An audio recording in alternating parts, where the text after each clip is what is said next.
Twilight पूरी दुनिया में सबसे बेहतरीन जासूसों में से एक है। भेष बदलने में माहिर होने के साथ ही साथ उसकी स्पाइंग स्किल अनमैच्ड है। वो 100 से भी अधिक चेहरे बदल सकता है और किसी का भी रूप ले सकता है। साथ ही उसने बहुत से वॉर्स को सर्वाइव किया है और बहुतों को रोका भी है। लेकिन आपने कभी सोचा है कि लॉयड ने एक जासूस की ही जिंदगी क्यों चुनी? क्या थे वो कारण जिसकी वजह से लॉयड एक जासूस बनने का फैसला किया? आज इस एपिसोड में हम जानेंगे लॉयड के उस अतीत के बारे में जो वो अपने अंदर छिपा रखा है। एपिसोड की शुरुआत होती है ईस्टर्न वेस्टलिस के लुवेन शहर में, जहां हम 4 छोटे बच्चों को वॉर गेम्स खेलते हुए देखते हैं। उनके बीच लड़ाई शुरू हो जाती है। वहीं लड़कों में से एक, जिसका कोड नेम एडवाइजर है, वो तुरंत सिचुएशंस को अपनी तरफ कर लेता है और मेजर के सर पर एक बर्तन गिराने के लिए कुछ वायरस का इस्तेमाल करता है, जिससे मेजर बेहोश हो जाता है। इन सबसे जनरल का ध्यान भटक जाता है और तभी एडवाइजर चुपके से उसके पीछे आ जाता है और जनरल के सर पर अपनी बंदूक तानते हुए कहता है, अगर तुम पीछे मुड़े तो मारे जाओगे। जनरल हार मानने से इनकार कर देता है और तभी एडवाइजर अपने रबड़ बैंड से उसके सर में गोली मार देता है और ये वॉर गेम एडवाइजर जीत जाता है। जनरल शिकायत करने लगता है, ये कहते हुए कि वे फिर से हार गए। वो एडवाइजर से कहते हैं कि वे जब भी वॉर गेम्स खेलते हैं तो वो बहुत ही सीरियस हो जाता है। इस लड़के का नाम है और यही वो लड़का है जो आगे चलकर एक दिन दुनिया का सबसे बेहतरीन जासूस ट्वाइलाइट AKA लॉयड फर्जर बनेगा। अपने दोस्तों के मुंह से अपनी तारीफ सुनकर लॉयड खुश हो जाता है। वो कहता है कि कैसे जब भी वो कोई रोल प्ले करता है तो वो उसमें खो जाता है। जनरल लॉयड से कहता है कि जब तक उसे प्रॉपर मिलिट्री गियर्स नहीं मिल जाते तब तक उसे कोई रैंक नहीं मिलेगी। इस पर लॉयड कहता है, इन चीजों को लेकर मेरे डैड बहुत स्ट्रिक्ट है। कॉर्पोरल जनरल को मनाने की कोशिश करता है, यह कहते हुए कि लॉयड ही है जिसने उन्हें ये सीक्रेट हाइडआउट ढूंढ कर दिया है। खैर, इसके बाद सभी मिलकर कार्ड्स खेलने लगते हैं और अपने हाइडआउट में सोने का प्लान बनाने लगते हैं। देखते ही देखते शाम हो जाती है और सभी नाचते गाते हुए वापस शहर की ओर जाने लगते हैं और सभी अपने अपने रास्ते चले जाते हैं। लॉयड घर लौटता है और अपने डैड को घर के अंदर देखता है। उसके हाथ में अभी भी वो टॉय गन था। लॉयड टॉय गन को अपने पीछे छिपाने की कोशिश करता है पर लॉयड के डैड ये देख लेते हैं और उसे वॉर गेम्स खेलने के लिए डांटने लगते हैं। वो लॉयड से कहते हैं कि उसे ऐसे फालतू गेम्स खेलने के बजाय अपने पढ़ाई और भविष्य पर ध्यान देना चाहिए। लॉयड ये सुनकर कहता है कि वो बड़ा होकर अपने दोस्तों के साथ आर्मी ज्वाइन करना चाहता है। लॉयड के डैड ये सुनते ही उसे एक डरपोक कहने लगते हैं, जिस पर लॉयड कहता है कि मैं लड़ सकता हूँ, मैं उन ईस्ट के राक्षसों को खत्म कर दूंगा। इतने सुनते ही उसके डैड उसे एक चाटा लगा देते हैं और उससे पूछते हैं कि क्या वो उन ऑस्ट्रेलियन राक्षसों को जानता है, क्या वो उनके बुरे कामों को देखा है। लॉयड के डैड उसे बताते हैं कि कोई वॉर नहीं होगा और उसे लड़ाई के बजाय शांति की उम्मीद करनी चाहिए। परेशान होकर लॉयड अपना टॉय गन तोड़ देता है और अपने कमरे में चला जाता है। हम लॉयड की मॉम को देखते हैं जो कि अपने बेटे के बचाव में अपने पति के साथ बहस करने लगती है, जिस पर लॉयड के डैड कहते हैं कि यह उसकी भलाई के लिए ही है। लॉयड अपने कमरे में होता है और अपने डैड के बारे में सोच रहा होता है कि कैसे वो हमेशा पीस एंड जस्टिस की बातें करते हैं जबकि वो माँ से हमेशा लड़ते रहते हैं।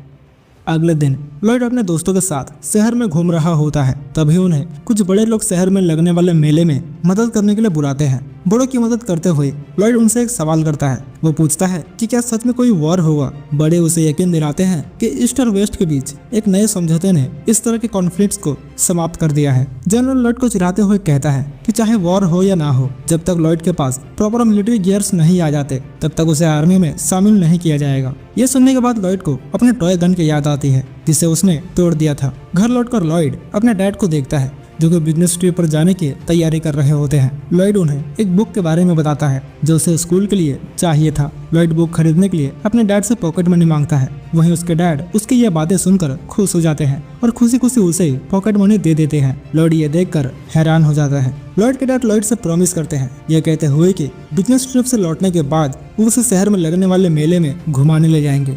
इतना कहकर वो वहाँ से जाने लगते हैं। हमें पता चलता है कि लॉयड अपने डैड से झूठ बोला है। अपने डैड से इस तरह से झूठ बोलने के कारण लॉयड गिल्टी महसूस करने लगता है। वो अपने डैड को सच बताने की कोशिश करता है लेकिन वो खुद को रोक लेता है। अगले दिन लॉयड एक सोल्जर सेट खरीदता है और खरीदने के बाद वो अपने सीक्रेट हाइडआउट पर जाता है और अपने दोस्तों को अपना सोल्जर सेट दिखाता है। जैसे ही बॉयज खेलने के लिए तैयार होते हैं तो लॉयड को गिल्ट महसूस होता है और वो हाइडआउट को छोड़कर मेला लगाने में मदद करने के लिए चला जाता है। लॉयड एक दुकान पर रुकता है और वहाँ काम कर रही लेडी के साथ वॉर और ऑस्ट्रेलियन लोगों के बारे में बात करने लगता है। कुछ देर बात करते ही लॉयड सोच में पड़ जाता है। उसे एहसास होता है कि चीजें कितनी अलग है जैसा उसने सोचा था कि वो होंगी। लॉयड उस लेडी से पूछता है कि अगर वो उसकी दुकान के कामों में मदद करता है तो क्या वो एक दिन में $10 कमा पाएगा। लॉयड बताता है कि कैसे वो अपने डैड को पैसे वापस करना चाहता है जब वो उनसे झूठ बोल कर लिया है। लॉयड अपने डैड से माफी मांगने और अपने दोस्तों से कोई और गेम्स खेलने के बारे में पूछने का सोचता है। तभी अचानक एक बॉम्ब को शहर में लॉन्च किया जाता है और वो बॉम्ब लॉयड के सीक्रेट हाइडआउट पर जा गिरता है और उसे पूरी तरह से डिस्ट्रॉय कर देता है। इसी बीच रेडियो एक विशेष चेतावनी प्रसारित करता है इस रिपोर्ट के साथ कि ऑस्ट्रेलियन सेना ने सीमा पार कर लिया है और वेस्टलिस के पूर्वी प्रांतों पर हमला शुरू हो चुका है। लॉयड आसमान की ओर उठते धुएं को देखता है और कंफ्यूज हो जाता है। तभी शहर के चौराहे पर एक और बम गिराया जाता है और लॉयड विस्फोट में फंस जाता है। विस्फोट के दौरान पत्थर का एक टुकड़ा उसके सर पर जा लगता है जिससे वो बेहोश हो जाता है। थोड़ी देर बाद लॉयड मामूली चोटों के साथ फिर से जागता है। लॉयड अपने हेलमेट की वजह से बच गया था। लॉयड उड़ता है और उस दुकान की लेडी से पूछता है कि यहाँ क्या हुआ था, लेकिन वो देखता है कि वो दुकान और वो पूरा शहर डिस्ट्रॉय हो चुका है। लॉयड सदमे में खड़ा रहता है। तभी उसे कुछ ही दूरी में एक और धमाका सुनाई देता है। लॉयड देखता है कि लोग अचानक से शहर को छोड़कर भाग रहे हैं। एक व्यक्ति बताता है कि ऑस्ट्रेलियन सेना आ रही है, इसलिए उन्हें यहाँ से जल्द भागना होगा। लॉयड हैरान है। वो ऑर्डर्स को ये कहते हुए याद करता है कि कोई वॉर नहीं होगा। इतने में वहाँ लॉयड की माँ आती है और लॉयड को सुरक्षित देखकर उनकी जान में जान आती है। लॉयड की माँ लॉयड से कहती हैं कि वो ये शहर छोड़कर उनके अंकल के यहाँ जाएंगे। दोनों अपनी चीजें इकट्ठा करने के लिए घर जाते हैं। वहीं लॉयड जाने से मना कर देता है। वो कहता है कि उसे कल स्कूल जाना है और साथ ही कल शहर में मेला भी लगेगा। लॉयड की माँ उसकी ये बातें सुनकर उसे बताती हैं कि जरा अपने आसपास देखो, क्या तुम्हें अभी भी लगता है कि शहर में कोई मेला लगेगा? पैकअप करने के बाद लॉयड अपने माँ के साथ अपने अंकल के यहाँ जाने लगता है और इसी दौरान वो लुएन शहर में क्या बच गया है इस पर अपनी आखिरी नजर डालता है। अपने अंकल के यहाँ पहुँचने के बाद लॉयड और उसकी माँ अपने डैड के बारे में सोचकर दुखी रहते हैं। लॉयड सोचता है कि बड़े लोग झूठे होते हैं। वो उन लोगों के साथ अपने डैड के बारे में सोचता है जिन्होंने कहा था कि वॉर नहीं होगा। लॉयड अपने डैड से $10 पाने के लिए झूठ बोला था। वो उसे स्वीकार करता है और अपने डैड के वापस लौटने पर सच बताने की कसम खाता है। तभी लॉयड एक और धमाका सुनता है और रोते हुए अपनी माँ के पास चला जाता है। उसकी माँ उसे दिलासा देते हुए कहती है कि सब ठीक हो जाएगा। कुछ दिन ऐसे ही बीत जाते हैं। एक दिन लॉयड एक पुल के पास बैठे रात के खाने के लिए मछलियां पकड़ रहा होता है। कुछ मछलियां पकड़ने के बाद जैसे ही वो घर लौटने का फैसला करता है तो अचानक वहाँ सायरन बजने लगता है। शहर हवाई हमले के चपेट में आने वाला होता है। लोग लॉयड को शेल्टर में ले जाते हैं। लॉयड अपने माँ के पास जाने के लिए रोने लगता है, पर लोग उसे बाहर जाने से रोकने की कोशिश करने लगते हैं, लेकिन वो अपनी माँ को खोजने के लिए बाहर भाग जाता है। लॉयड अपने परिवार के घर जाता है जहाँ उसे अपनी माँ की लाश मिलती है। लॉयड अकेला शहर के मलबे में खड़ा रो रहा होता है। इस समय के बाद से लॉयड सालों तक कीड़े मकोड़ों की तरह अपना जीवन बिताता है। वो सब कुछ खो देता है जिसकी वो कभी परवाह करता था, सिवाय उन चीजों को छोड़कर जिनसे वो नफरत करता है। और बस लॉयड के लिए एक हथियार उठाने के लिए इतना ही काफी था। वो आर्मी ज्वाइन करने का फैसला करता है और नकली पहचान और उम्र के साथ वो ईस्ट और वेस्ट के इस वॉर में शामिल हो जाता है और इस वॉर को जीतने में अपनी पूरी जान लगा देता है। अपनी एक पोस्ट के दौरान लॉयड एक आवाज सुनता है। वो देखता है कि एक अजीब सा दिखने वाला आदमी उसके बिछाए जाल में फंस गया है। लॉयड उस पर अपनी बंदूक तानता है, जिसे देखकर वो अजीब सा आदमी लॉयड को रुकने के लिए कहता है और उसे शूट ना करने की भीख मांगता है। लॉयड उस व्यक्ति को पहचान लेता है कि वो एक ऑस्ट्रेलियन सोल्जर है। वो व्यक्ति सरेंडर कर लेता है, ये समझाते हुए कि वो एक भगोड़ा है जो पहाड़ों पर भटकते हुए खो गया है। वो कुछ खाने के लिए भीख मांगता है, लेकिन लॉयड उसकी बातों को नजरअंदाज कर देता है और गोली चलाने के लिए तैयार हो जाता है। वो व्यक्ति उससे फिर से विनती करता है, ये कहते हुए कि उसकी तो अभी तक शादी भी नहीं हुई है और वो ऐसे वर्जिन रहते हुए नहीं मरना चाहता है। लॉयड उसे देखता है और सोचता है कि दुश्मन में इंसान कैसे लग सकता है। लॉयड उसे एक सिगरेट देता है। वो व्यक्ति लॉयड को एक यूनिवर्सिटी के एक रिसर्च एक्सपेरिमेंट के बारे में बताने लगता है। वो बताता है कि कैसे कुछ लोगों को एक वीडियो दिखाया गया था जिसमें एक लड़की को मार रही थी। लोगों को वो वीडियो पसंद नहीं आया था। उन्हें लड़के के लिए बुरा फील होने लगा था, लेकिन जब उनके दिमाग में ये बात डाली गई कि लड़का इसलिए मार खा रहा है क्योंकि वो उस लड़की पर चीट किया था, तो लोगों की राय पूरी तरह से बदल गया।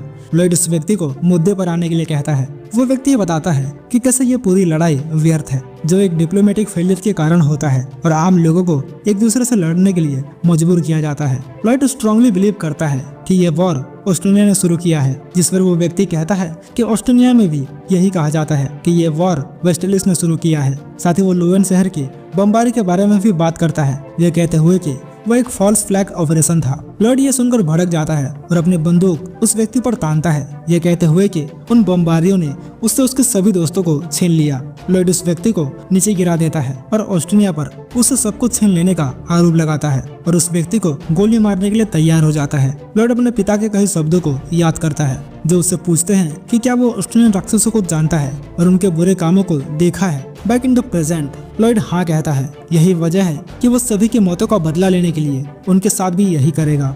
लॉयड गोली चलाने में थोड़ा हिचकिचाता है और तभी उसे सिर में एक गोली लग जाती है, पर वो हेलमेट की वजह से बच जाता है। ये हमला ऑस्ट्रेलियन आर्मी की तरफ से था जो उस भगोड़े व्यक्ति का पीछा कर रहे थे। वो व्यक्ति पकड़ा नहीं जाना चाहता था, इसलिए वो वहाँ से भाग जाता है और लॉयड भी किसी तरह बच निकलता है।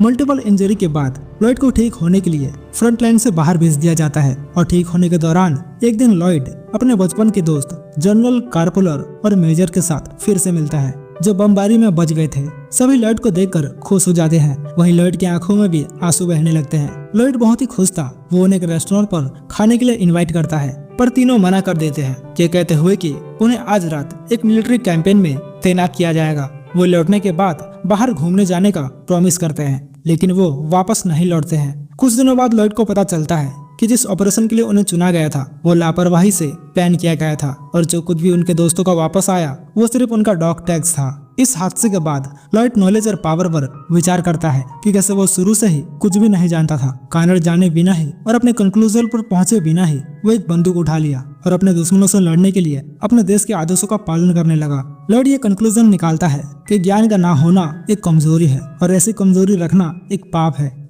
कुछ समय बाद लॉयड को एक ऐसा व्यक्ति मिलता है जो उसका असली नाम जानता है और यह भी जानता है कि वो नकली नाम और उम्र के साथ आर्मी ज्वाइन किया है। वो व्यक्ति खुद को मिलिट्री इंटेलिजेंस के रूप में रिवील करता है और कहता है कि वो लॉयड को रिक्रूट करने आया है और अगर वो मना करता है तो उसका कोर्ट मार्शल किया जाएगा। वो लॉयड को अपना सामान पैक करने को और मंगलवार के दोपहर को स्टेशन पर मिलने के लिए कहता है। लॉयड अपने दोस्तों के डॉग टैग्स को हाथ में लेकर बैठा होता है और खुद से कहता है कि चाहे उसे दुनिया का सारा ज्ञान ही क्यों ना मिल जाए वो फिर भी अपने दोस्तों को कभी वापस नहीं ला पाएगा और वो कुछ भी कर ले वो फिर से अपने पुराने दिनों में कभी नहीं लौट पाएगा। लॉयड स्टेशन पर जाता है और उसे यह एहसास होता है कि वो आदमी वही है जिसका वो दावा किया था। रिक्रूटर लॉयड का सामान लेता है और उन्हें जलते हुए आग में फेंक देता है और फिर वो लॉयड से कहता है कि उसे अपने नाम और पहचान भुलाकर अपने देश के खातिर एक शैडो बनकर काम करना है।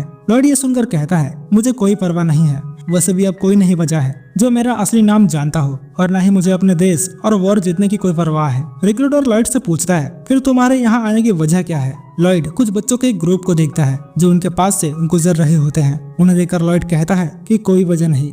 लॉयड सोचता है अब से मेरा सिर्फ एक ही सपना है, एक ऐसी दुनिया बनाना जहां बच्चों को रोने की कोई जरूरत ना पड़े। मिलिट्री इंटेलिजेंस ज्वाइन करने के बाद लॉयड अपने नए कमांडिंग ऑफिसर सिल्विया शेरवुड से मिलता है जो उसे कड़ी से कड़ी ट्रेनिंग देकर एक परफेक्ट स्पाई बनाती है और ट्रेनिंग इतनी खतरनाक होती है कि ट्वाइलाइट एक झटके के साथ अपने नींद से उठ जाता है। यार लॉयड को जागता देख खुश होती है और उसे बताती है कि कैसे वो नींद में बार बार करवटें बदल रहा था। ट्वाइलाइट याद करता है कि वो फिलहाल लॉयड के घर में है और वो अपने आप को संभालने की कोशिश करता है और सोचता है कि उसने अभी क्या सपना देखा। आनिया लॉयड से पूछती है कि क्या आपने कोई बुरा सपना देखा और उसके दिमाग को पढ़ने की कोशिश करती है। ट्वाइलाइट कहता है कि उसे कुछ याद नहीं है। आनिया अपने डैड के सर पर अपना हाथ थपथपाती है और उनसे कहती है कि डरने की कोई बात नहीं है। लॉयड ये सुनकर शर्मा जाता है।